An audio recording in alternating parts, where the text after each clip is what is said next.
También se llama volumen. Estoy poniendo los términos como cuál figura los libros. ¿Verdad? Volumen minuto, débito cardíaco, o en inglés encontrarán en muchos textos como abreviación CO. Y el cardiac out que significa lo mismo. De todas las denominaciones, creo que la más clara es esta. Pero lo que habitualmente utilizamos es el concepto de gasto cardíaco, haciéndonos un préstamo de los conceptos financieros y que es algo que se emite, ¿cierto?, para obtener algo. Entonces, ¿qué es el gasto cardíaco? Es la cantidad de sangre que bombea el corazón. Cantidad de sangre que bombea el corazón en un minuto.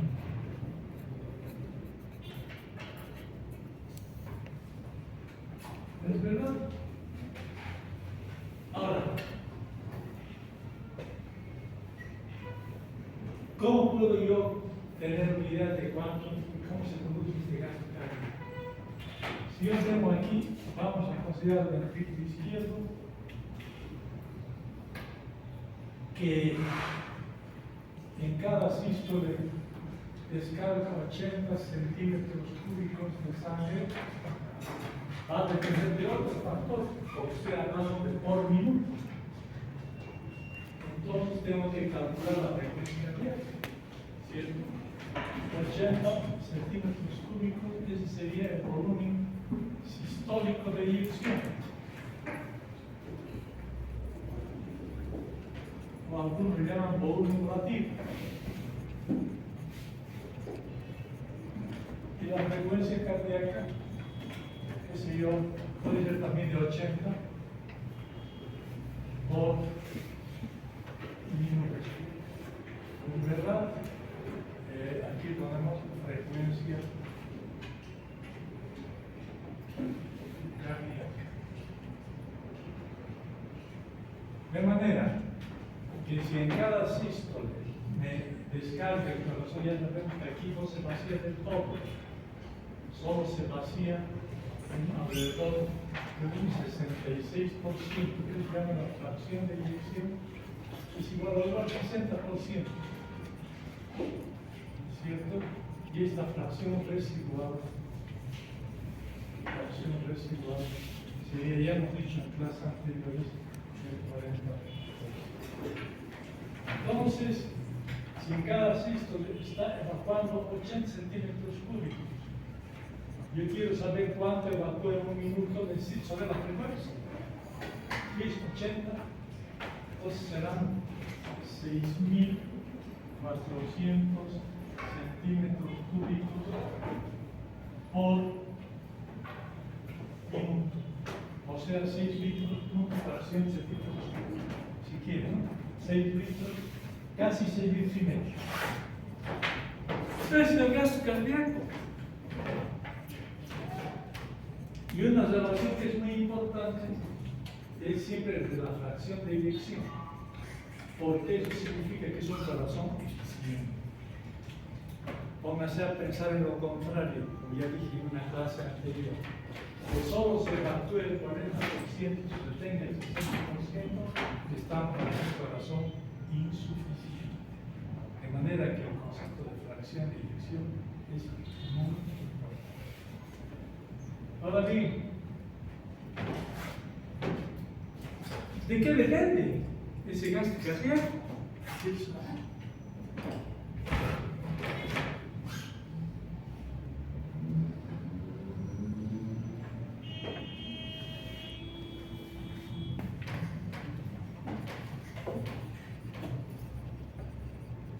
Desde luego, ya hemos dicho que voy a evacuar aquí su contenido, sistema arterial, aorta, divisiones, subdivisiones, hasta que llegamos a las arteriolas. Vamos a poner aquí una llave, porque se pueden abrir o cerrar, y seguimos aquí hasta la microcirculación.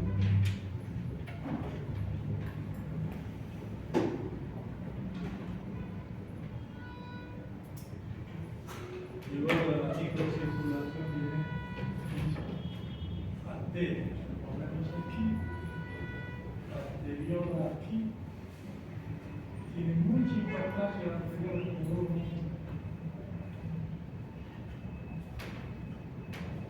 Y luego viene aquí, el retorno venoso desde el ventrículo izquierdo a la médula. ¿No es verdad? Y ese retorno aquí va a estar la génova, llenas de mediano calibre, y la cava inferior de acuerdo a este esquema. ¿Verdad? Entonces, me tiene que volver, hemos dicho, en reposo. 5 litros por minuto. En un sujeto joven de 1,70 de estatura, 70 kilos, que es el prototipo de individuo que consideramos para hablar aquí. Naturalmente esto va a variar. No es lo mismo la dama que el caballero. ¿No? La dama tiene menor estatura, menor peso, y el caballero es más alto y tiene más peso.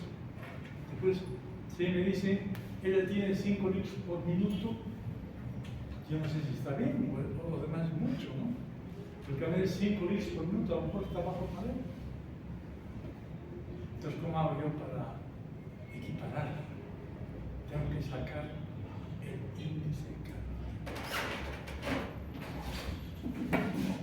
El índice cardíaco es igual al gasto cardíaco por la superficie corporal. Hay cambios. Promedio 3 litros por minuto y por metro cuadrado de superficie. Siempre no. Hay diferencias en cuanto a la edad se refiere, ¿verdad? En cuanto al sexo se refiere, y sobre todo la edad. A la edad de 9 años es muy alto el índice cardíaco y empieza a disminuir hasta los 80 o más años el índice cardíaco. Sin embargo, como un parámetro de orientación y poder comparar entre dos personas, me llama por teléfono y me dice, yo estoy descansando en la terapia intensiva, que es una actividad muy fatigosa. Estoy descansando en mi cuarto. Y dependiendo de cada vez el paciente de la cama 4 tiene un gasto cardíaco de, qué sé yo, 9 litros por minuto.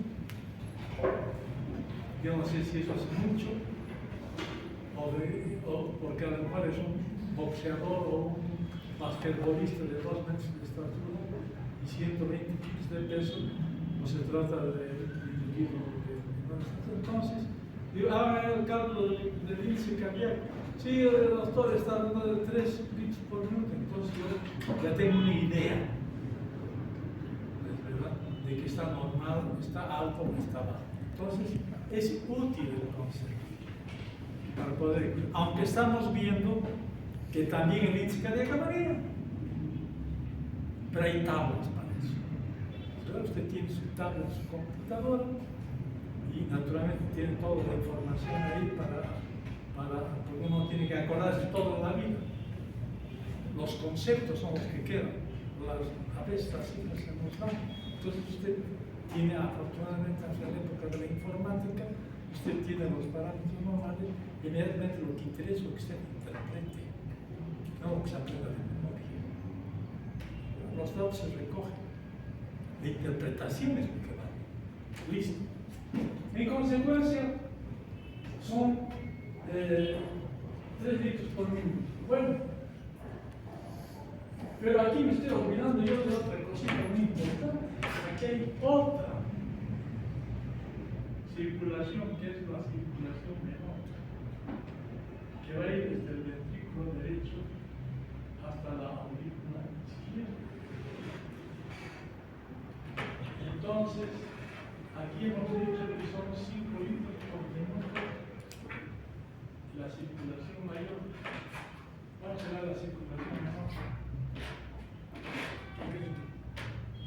Preguntamos un poquito, vamos a hacer como una dinámica de grupo. ¿Qué creen?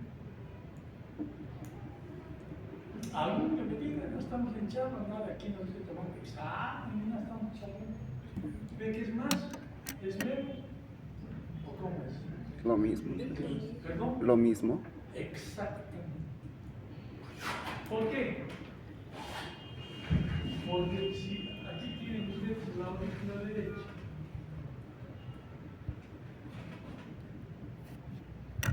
el ventrículo derecho, la aurícula izquierda y el ventrículo izquierdo, y aquí la aorta, tiene las venas pulmonares, venas caras, todo lo que entra por aquí va a recorrer. No tiene dónde estar.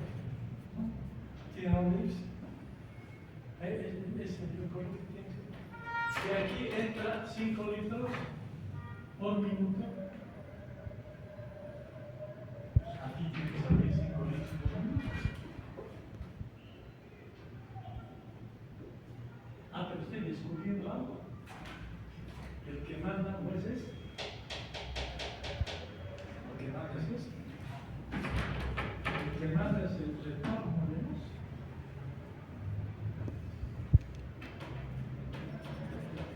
Porque estamos hablando aquí del gas cardíaco, la cantidad de sangre, el pelo, el corazón, pero aquí estamos hablando del gas cardíaco. Y el gas cardíaco depende de la precarga. Y la precarga es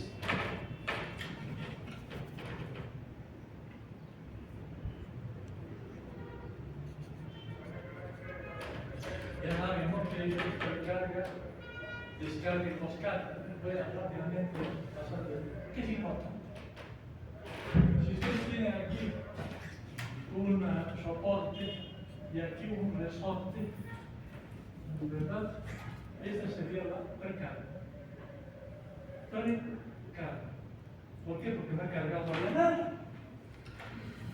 Pero si aquí tengo el mismo soporte y ya lo he cargado,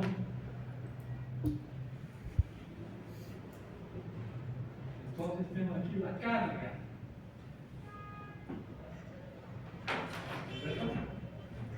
Y luego cuando yo trato de vencer eso para subir esa carga, entonces estaría hablando de la postcarga. ¿Verdad? Si ustedes quieren, perdón, antes viene la postcarga, no, viene la descarga, porque se va a contraer, perdón. Entonces, se va a contraer el ventrículo izquierdo, va a expulsar su contenido y esta es la descarga. Y luego viene la resistencia a esa, porque tiene que recorrer todo un sistema vascular, sobre todo la circulación mayor, tiene que recorrer cantidad de vasos, arteria, la circulación mayor, en ese sentido es mayor que la menor, porque todas sus resistencias, todo lo que impide que el flujo avance, lo que impide es el calibre de los vasos. De hecho, las arteriosas que decía que son muy importantes, pueden vasoconstriñirse o pueden vasodilatarse. De manera que la postcarga estaría representada sobre todo por las resistencias y particularmente por las arteriolas, porque las arteriolas pueden aumentar las resistencias y pueden disminuirlas si se contraen o se relajan, de acuerdo a las conveniencias del organismo. Y esas resistencias se las pueden calcular, ¿no es cierto? Y aquí es alrededor de 1500 linas por segundo y por centímetro elevado a -5. y aquí las resistencias son menores, son de alrededor de 300 pinas por segundo y por centímetro, elevado a menos 5. Pero aquí el caballero me ha dicho con gran criterio de que de aquí son 5 litros, ¿verdad? Aquí también son 5 litros, de manera que el flujo es el mismo.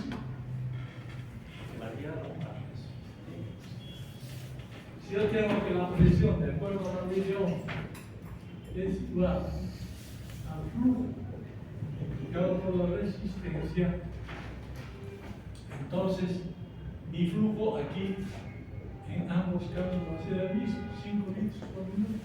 Pero las resistencias van a variar, porque en la circulación mayor son de 1500 pinas y los de la otra circulación no son 300 apenas. En consecuencia, haciendo las operaciones matemáticas, que no las vamos a hacer aquí, resulta que la presión arterial sistémica es de 120-80 con una media de 100 y la pulmonar de 25 sobre 10 con una media de 15. Ha variado. El flujo es el mismo, las resistencias son diferentes. Si el flujo multiplicado por la resistencia da la presión, significa que la presión de la circulación sistémica va a ser mayor que la circulación menor. Ahí sí hay diferencia. En lo que no hay diferencia es en el flujo. En lo que no hay diferencia. Entonces, esa es la ley del caudal. Vale, muy bien. En consecuencia, lo que tiene que hacer es, lo que va a variar tremendamente es este retorno venoso, y depende de qué es el retorno venoso. Ese retorno venoso depende fundamentalmente del metabolismo y los requerimientos periféricos.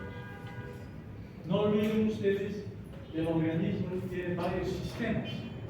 Por ejemplo, si yo estoy jugando un partido de fútbol, mi aparato muscular, musculoesquelético está trabajando al máximo. Entonces, toda la sangre, las necesidades por la hipoxemia tisular que necesita oxígeno urgentemente, por los mecanismos locales de la circulación que conocen, adenosina, etcétera, locales, hacen que se dilaten las arterias que están alimentando a los músculos, ¿no? La humeral, la braquial, la radial, la femoral, las tibiales. Bueno, todo eso será producir un flujo importante para que se suplan las soluciones de las necesidades del tejido que está funcionando. Ya sabemos que el oxígeno, el objetivo del oxígeno es dar energía, contribuir a la creación de ATP a nivel de las mitocondrias.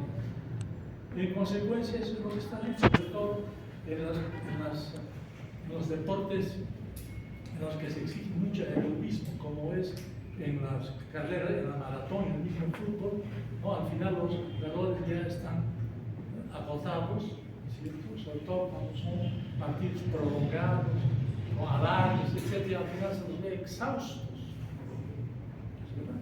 Entonces, localmente entonces hay mayores exigencias en el metabolismo. En la medida que aumenta el consumo de oxígeno, va a tener también que aumentar el gasto de índice cardíaco. Entonces, los requerimientos están en la periferia.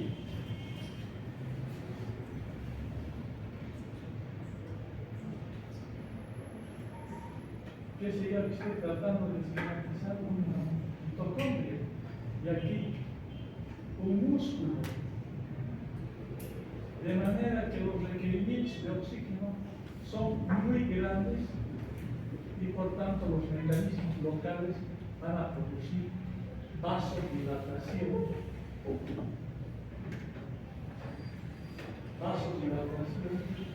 para que abastezca de suficiente oxígeno, glucosa a los músculos periféricos y al corazón, además, ácidos grasos, ¿no? Y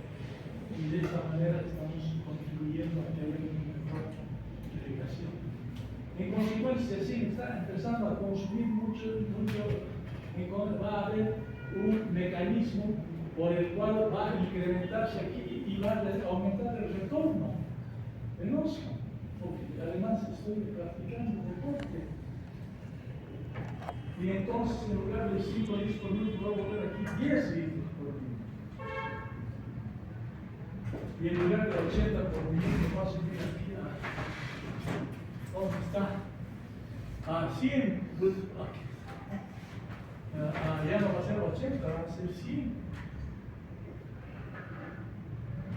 La frecuencia cardíaca, como cuando uno practica deporte, sube la grasa, empieza a latir el corazón a mayor frecuencia, por los requerimientos metabólicos. Y además, como está habiendo retorno venoso, entonces la aurícula derecha va a tener que elongarse un poco y el ventrículo mucho más. Porque no olviden que la sangre no proviene exclusivamente de la aurícula derecha, como a priori pudiese pensarse, sino que viene de las venas auriculares, en gran cantidad de sangre. Entonces, si está retornando sangre al ventrículo derecho, entonces naturalmente el ventrículo derecho tiene que ampliar su contenido para que quepa esa cantidad excedentaria de sangre. Me quedan 5, pues aquí son 10. Se ha incrementado. Y aquí es muy importante un concepto que se llama de la compliance o complacencia.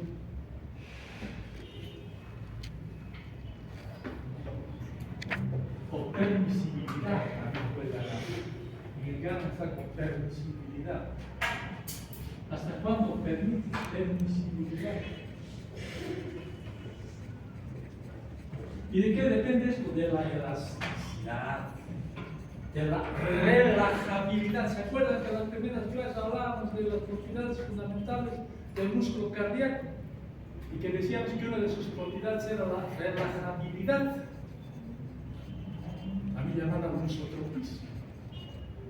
Y que no solamente es pasiva, no solamente es porque las fibras elásticas se dilatan, sino que es activa porque el calcio que había promovido el desplazamiento de los filamentos delgados por los huesos, el acercamiento de la banda celta del sarcómero, cuando se produce la diástase, el calcio es rebombeado al retículo endoplástico.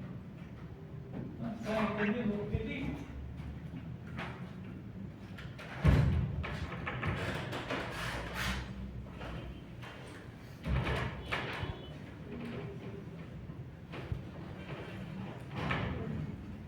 ¿Verdad? Aquí está el sistema T, transverso con su cisterna, otro sistema T, el sistema R, aquí está la tríada, y está lleno de calcio. Ya dijimos, ustedes repitan, algo bien en repetir. Tiene aquí el potencial de acción, me va a liberar este calcio, este otro calcio, y este calcio me lo va a liberar más todavía. ¿Para qué? Para que vaya al sarcómero, donde está aquí la miosina, sus brazos, miosina, sus brazos, y aquí va a estar la actina. Entonces este calcio, no voy a entrar al detalle ahora, va a promover, va a desplazar a la miosina, se liberan los puntos activos y gracias a que el ATP se convierte, gracias a la ATPasa, en ADP, más fósforo, más energía libre que se va a utilizar para el desplazamiento de los filamentos delgados gruesos. Pero el calcio tiene que retornar, porque aquí está poniendo el calcio. Este calcio tiene que retornar aquí para el próximo ciclo. Y ese retorno significa bombear. Y para bombear aquí también se necesita ATP. Por tanto, la relajación no es pasiva solamente, sino fundamentalmente, yo diría, activa, porque hay consumo de energía. En consecuencia, esto tiene que funcionar muy bien. Aquí hay una proteína reguladora que se llama fosfolata. Esta bomba de calcio tiene que funcionar muy bien para que ese corazón se relaje y quepa esa cantidad de excedentario de sangre que estoy haciendo referencia, que ya no son de 5 litros, sino de 10 o más litros. En consecuencia, la relajación es muy importante en este mecanismo de que la precarga se convierte en carga. Porque si está rígido ese corazón, no va a retornar fácilmente la sangre. No va a retornar. Si está rígido por enfermedad miocarditis, hay una enfermedad desgraciadamente frecuente todavía en nuestro medio, que es la pericarditis constrictiva. La tuberculosis produce un endurecimiento del pericardio, se vuelve duro y el corazón no puede expandirse. ¿Entienden? El pericardio está aquí, el pericardio parietal y visceral se fusionan y se forma una capa dura, rígida. El pericardio se hace rígido y no puede expandirse. Hay que sacar ese pericardio duro. Por otra posibilidad es que el pericardio de cavidad virtual que se convierta en cavidad real, siguiendo el corazón. Este es el pericardio parietal y este es el pericardio visceral. Y eso está lleno de agua. Entonces me está comprimiendo y no me permite que se expanda mi corazón porque hay un derrame pericárdico que es frecuente y ahora se diagnostica con más facilidad. Yo veo a mis amigos residentes, antes nos hacían hacer una serie de maniobras quirúrgicas y cosas complicadas, ahora agarran el ecocardiograma, pum, le ponen encima el eco y ven ahí que está lleno de agua el pericardio. Listo, el derrame pericárdico tiene que funcionar para evacuar esa agua y que no comprima el corazón y que permita que se expanda. Aquí la relajabilidad no está alterada, lo que está alterado es el espacio físico para expandirse. Hay otras fuerzas que también impiden que se expanda el corazón, son fuerzas externas, sobre todo de la pleura, ¿es verdad? La pleura en determinado momento contribuye a relajar el corazón, pero cuando existe, por ejemplo, un neumotórax,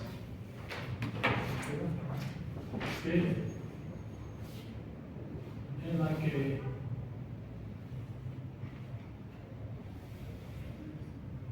que se ha llenado de aire toda la parte concerniente y aquí se ha hecho un muñón, se ha contraído el pulmón, porque ha entrado aire aquí, ha entrado aire por una puñalada, ¿no? Una puñalada, pues aparece la presión negativa intrapleural que veremos en las próximas clases, pero todos ya saben eso por fisiología de colegio, tampoco estamos hablando de cosas extraordinarias. Entonces, si se refiere a cada entonces hay, en lugar de ser presión negativa aquí, compañeros universitarios, se convierte en una presión positiva, que me está comprimiendo al corazón y en lugar de facilitar la expansión de los pulmones que me permitan que mi corazón se relaje cómodamente. Aquí lo está comprimiendo porque se ha metido aire aquí un neumotórax. Y la presión que era negativa se ha vuelto positiva. Y me está comprimiendo y no me está, justamente me está comprimiendo a la aurícula derecha. Es tan delgada, como ustedes han visto en la pared. En consecuencia, hay factores extrínsecos que también pueden contribuir a la dificultad de llenado. Estoy hablando de la precarga, estoy hablando de eso. Todas las dificultades que pueden haber, que no permiten que se expanda el ventrículo derecho, y que no permiten que se expanda la aurícula derecha. Entonces mi retorno venoso va a quedar aquí dificultado. Y si disminuye el retorno venoso me va a disminuir también el gasto. Si en vez de 5 litros por minuto, apenas entre 4 litros, va a tener que subir 4 litros también. Entonces hay factores intrínsecos y extrínsecos que van a contribuir al aumento, a la disminución del retorno. Otra forma de disminución del retorno es una hemorragia. Si hay una hemorragia, naturalmente está disminuyendo el volumen, tiene que disminuir el retorno venoso, tiene que disminuir el gasto cardíaco, así de simple. O puede haber una hipervolemia también, hay enfermedades en las que aumenta el volumen. Como las insuficiencias renales que estamos viendo últimamente esta semana con ustedes. En la que el sujeto está edematoso, el líquido extracelular que se ha incrementado tremendamente, está hinchado. Hay un aumento de la volemia y por tanto el aumento de la volemia también va a aumentar el retorno venoso artificialmente. Está manejando un volumen mayor que le corresponde al sujeto, etc. Entonces hay factores extrínsecos e intrínsecos. Ahora bien, a propósito de lo que conversamos con el caballero, de que la circulación mayor y la circulación menor son, el gasto cardíaco derecho y el gasto cardíaco izquierdo son iguales. He dicho que aquí el ventrículo derecho bombea 5 litros por minuto, gasto derecho, y aquí el ventrículo izquierdo también 5 litros por minuto. Eso es absolutamente lógico. ¿Puede alterarse eso? Le daremos una aplicación clínica para que no sea una repetición del gallo. ¿Cuál es esa? Supongamos, vamos a ver así un esquema clásico de Galton.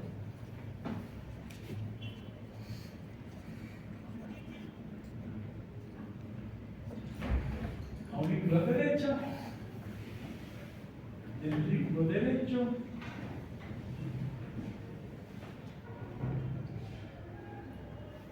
pulmonar, circulación menor, pulmonar, aurícula izquierda, ventrículo izquierdo, aorta, aurícula derecha, circulación menor, microcirculación de la circulación mayor, microcirculación de la circulación. Eso pasa normalmente. ¿Es verdad? Sí. Pero ¿qué pasa si hay una persistencia del conducto arterioso? Porque ustedes han estudiado en el biología. Como ocurre frecuentemente en La Paz por la altura, en que no se cierra el ductus en el momento del nacimiento, se le va a quedar ese conducto arterioso devotado permanentemente abierto. ¿Y a mí qué me importa? Claro que me importa, porque gran parte de la circulación de la aorta se va a pasar a la pulmonar, va a pasar por la circulación menor, va a llegar al ventrículo izquierdo, va a llegar a la aorta. Aquí se está sobrecargando sobre todo la circulación menor, y aquí hay un robo de la circulación mayor de sangre. Entonces ya no es, porque aquí va a ser, qué sé yo, en lugar de 5 litros por minuto van a ser 2.5, ¿no? Y aquí se va a llegar a ser 7.5, etc. En consecuencia, va a haber una sobrecarga de la circulación, va a haber un aumento, puede duplicarse, triplicarse y hasta cuadruplicarse la circulación pulmonar, y el gasto cardíaco izquierdo o pulmonar no es igual que el gasto cardíaco sistémico. Si habíamos dicho que el gasto pulmonar es igual al gasto sistémico, eso 5 litros, aquí ya no, porque aquí va a aumentar y va a disminuir. O sea, que en la fórmula original gasto cardíaco pulmonar, gasto sistémico igual a 1, porque 5 entre 5 me va a dar 1. Pero si aumenta esto y disminuye esto, ya no va a ser 1 la relación. Se va a sobrecargar tremendamente la circulación. Además, le está robando, hemos dicho, sangre a la circulación sistémica y ese chico va a ser de poca estatura y de poco peso. Hay que cerrar eso. Se lo puede cerrar quirúrgicamente o ahora por cateterismo cardíaco sin hacer operación. Incluso dando medicamentos, se puede cerrar el punto. Se puede, manejando prostaglandinas, se puede cerrar, después de nacido se le da algunos medicamentos que van a cerrar el punto. Tratamiento médico, parecería extraño, pero así es. O se le puede poner un amplace, un obstáculo arteriano, meter por cateterismo cardíaco a los ductos y cerrarlo, o quirúrgicamente se secciona, se sutura y listo. Va a igualar sus gases pulmonares con el sistémico y ya va a estar. ¿Verdad? Lo mismo pasa en una comunicación interventricular. De manera que el gasto pulmonar y sistémico no van a ser iguales. ¿Por qué? Porque una comunicación ventricular a través de un agujero en el septum interventricular, lo que llamamos efecto septal. Va a pasar sangre del ventrículo izquierdo al ventrículo derecho. ¿Por qué? ¿Y por qué no del ventrículo derecho al izquierdo? Porque aquí la presión es, insisto, de 120 y aquí apenas es de 25 milímetros de mercurio, de manera que hay un enorme gradiente. Ya saben ustedes, con el principio de la ley de la presión de la circulación, la sangre siempre circula del lugar de mayor presión al lugar de menor presión, jamás al revés. Y en consecuencia la sobrecarga se va a producir. Ya ahora estamos practicando ya no solo de la pulmonar, sino de toda la circulación menor está con hiperflujo y hay un globo en ese caso que en el ducto. En consecuencia, pero hay algo más. Usted nos ha dicho que la presión en el ventrículo derecho es de 25 sobre 10. Pero como está aumentando tremendamente el flujo, perdón, aquí está el flujo, y este es un componente de la presión, entonces le va a aumentar también la presión. En consecuencia, ya no va a ser de 25, a lo mejor va a ser de 50, va a ser de 100 con el tiempo, porque se va acentuando el problema. 100, a lo mejor va a haber un momento en que va a llegar a 120 y se va a igualar. Va a haber una circulación en ambos sentidos. Y en determinado momento puede ser mayor. Incluso desde los 150 aquí. Se va a dar la vuelta a la circulación siguiendo la ley de la presión de mayor a menor, entonces he invertido las presiones y resulta que va a pasar la sangre al revés. Y este chico me está mezclando la sangre venosa con la sangre arterial, está contaminándomela. Este chico se va a volver azul, los niños azules. O sea, una cardiopatía que no era cianógena se convierte en cianógena, pero el chico no era azul, se convierte azul. Por eso hay que operar rápidamente y cerrar esto. También relativamente frecuente en la parte. En el hospital del niño, donde hay una excelente cirujana de corazón, Dios nos lo ha enviado, porque siempre hemos tenido problemas con los cirujanos de corazón, un sufrimiento. Se iban, porque les pagaban 3.000 bolivianos mensuales y tonterías, ¿no? Los diputados les pagan 21.000. Pero los cirujanos decían que ingresaban, no, 3.000. Maltrato, que si asista, que no sé qué, que el desfile, no sé cuánto. Se iban. ¿Quién va a estar? Se iban al extranjero. En consecuencia, siempre había una desconsideración. Recién apareció hace no muchos años el escalafón médico, de acuerdo al rendimiento y a la experiencia, uno va adquiriendo, el salario va aumentando. Porque antes a todos pagaban así como soldados rasos. Nos decía un militar, no, todos ustedes son soldados rasos. Todos ganan lo mínimo.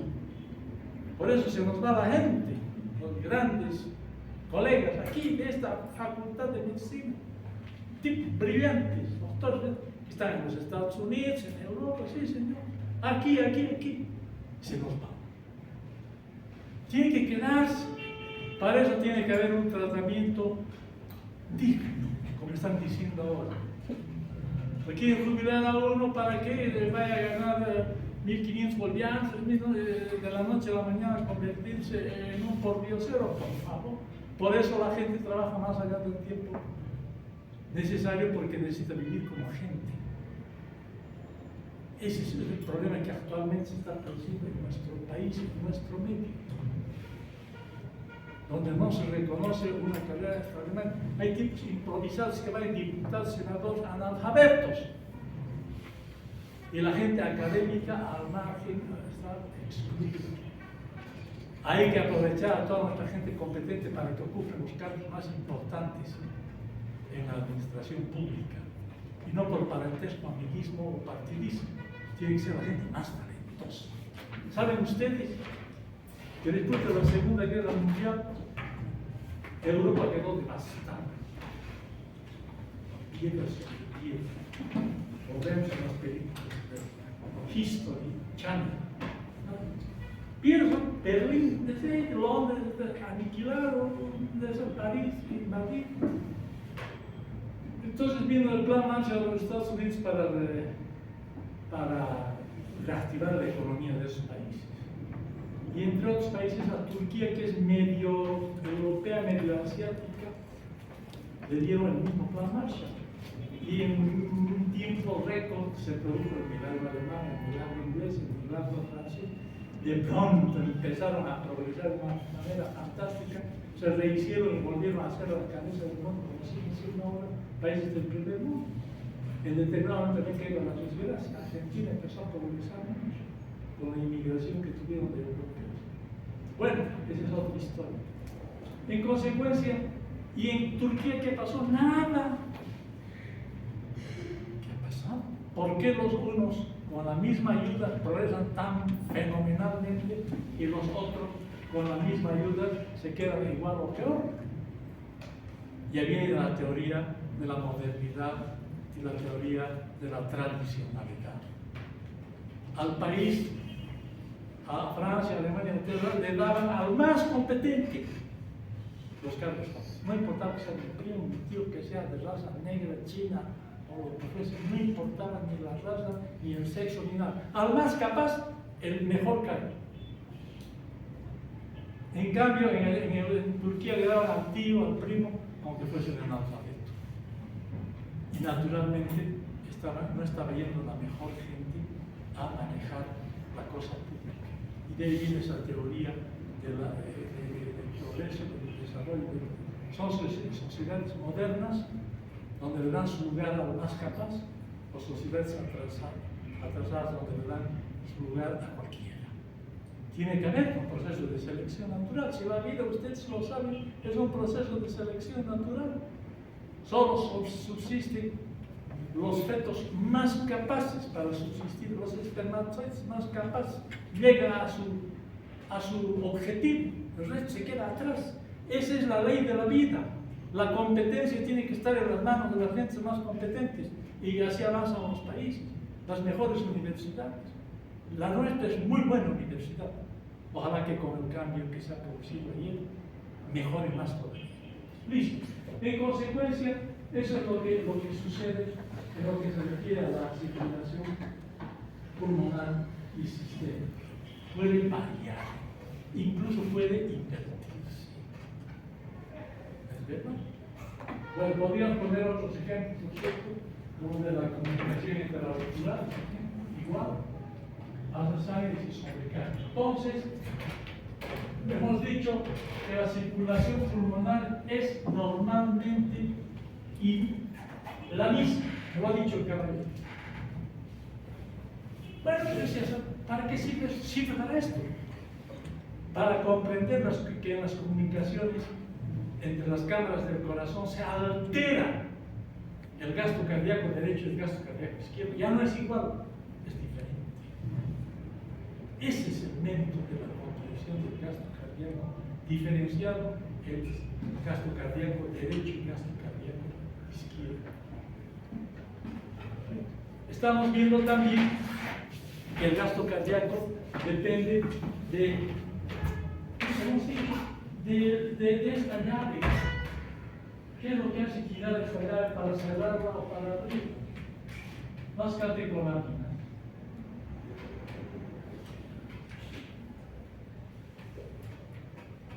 El simpático.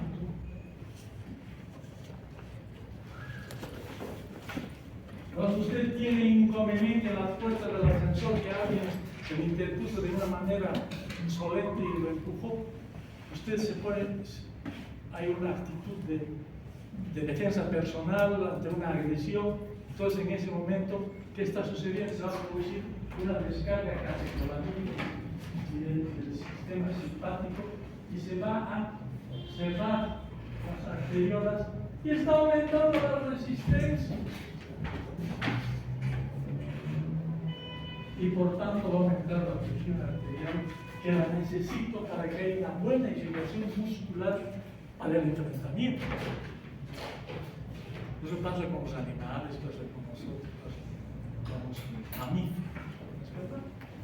En consecuencia, van a aumentar las resistencias que van a impedir el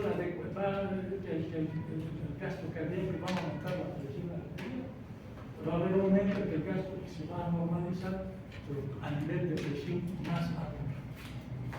O sea que en el curso del día nuestra presión de 120, 80 toditos, no, está variando.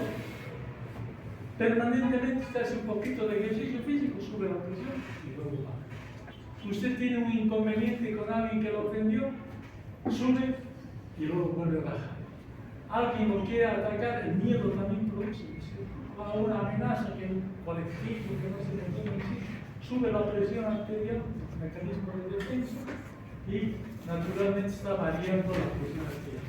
La regla es que debe bajar en funciones basales, así lo dice esto. Porque si se queda ahí arriba, estamos hablando de hipertenso. Eso es motivo de otra clase más alta, de la hipertensión. Bueno, de manera que estamos viendo que hay muchos factores que tienen que ver con el gasto cardíaco. Hay un factor neuroendocrino, catecolamina, sistema simpático. El sistema simpático además estimula al músculo cardíaco, lo hace que su contracción sea más enérgica. ¿Verdad?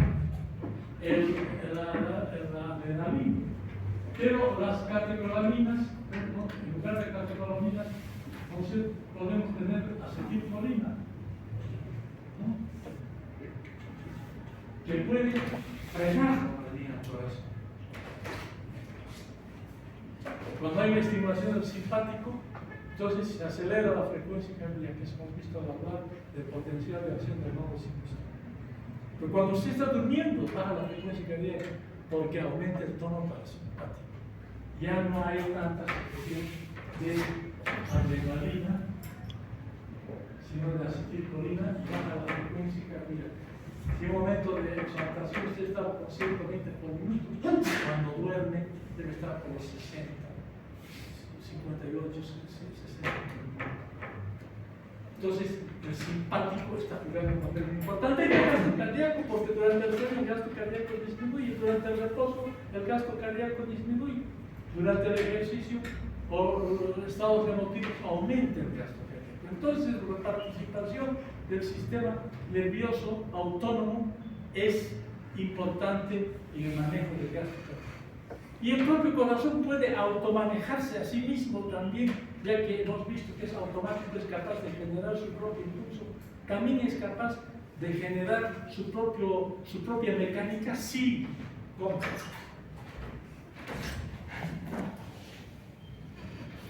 Si el retorno venoso es normal, 5 litros por minuto,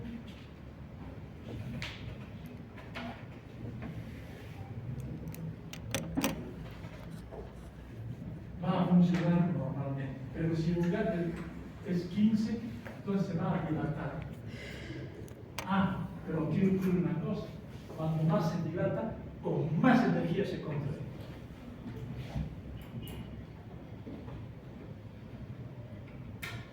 La ley de Frankenstein. Ley de Frankenstein. Revisen, por favor. Frankenstein. No lo digo todo, ¿no? Aquí voy yo solo ciertos lineamientos. No me alcanzaría el tiempo para hablar. Entonces, a mayor longitud de la fibra miocárdica, mayor energía de contracción. De manera que cuando llega más sangre, se dilatan las fibras y se contraen con más fuerza. Llega más, con más fuerza. Llega más, hasta un límite. Hasta un límite, claro. No todo, claro. Aparte, igual el peso desperdiciado. Esa es la regulación heterogénica. Es una autorregulación del cuerpo. De manera que no solo maneja su propio impulso, sino que también maneja su propia energía de contracción y su propia capacidad de adaptación, de recepción de la precarga. Puede aumentar la precarga y aumenta la energía de contracción del corazón. Entonces, hay lo que se llama una reserva. ¿Quiénes tienen más reserva cardíaca? Son los deportistas, los atletas, los que están en constante entrenamiento. Por eso se entrena permanentemente. Uno deja de entrenar un tiempo y baja el rendimiento. Entonces ese corazón tiene que funcionar en todas las épocas de la vida. Hay letreros en el Seguro Social Mexicano que dicen: muévete, muévete, muévete. Porque una de las causas de las enfermedades cardíacas es la pereza, la vida sedentaria, que es la que ha ingresado a la humanidad de la paz, que es una ciudad moderna, ya ha entrado en eso. Usted sabe del sacrificio, ascensor. Llega a la puerta, que si un taxi, o su auto, un minibús, lo que fuese, o el teleférico. Llega aquí, está sentadito, luego se va a la casa, que la televisión, que no sé qué, que la telenovela, que la computadora, que el jueguito, que no sé cuántos, y sedentario. Entonces, ese pobre corazón está perezoso y se está envejeciendo antes de tiempo. Por eso la actividad física es recomendable en todas las etapas de la vida, absolutamente en todas. En consecuencia, no solo maneja su propia frecuencia, sino su propia energía de contracción. Y además estamos viendo que hay factores simpáticos y noradrenérgicos que van a manejar la frecuencia cardíaca y la energía de contracción del corazón también. Por eso es que las enfermedades del miocardio, el infarto del miocardio, qué sé yo, la fiebre reumática, el Chagas, que deterioran, que no va a responder el retorno venoso y ese sujeto va a entrar en insuficiencia cardíaca porque en un primer grado no puede hacer grandes ejercicios, no puede subir las gradas, que antes podía subir hasta el tercer piso y ahora sube hasta la mitad del primero. ¿No? Después ya en condiciones de reposo tiene sensación de falta de aire. Y luego ya hasta en su cama de falta de aire, ya hay un momento en que hablar ya le produce disnea, esa sensación de falta de aire. Porque no le llega el oxígeno a la célula. En consecuencia, el gasto, estos factores de adaptación del corazón, extrínsecos e intrínsecos, son fundamentales para un adecuado funcionamiento. De manera que, mañana continuamos.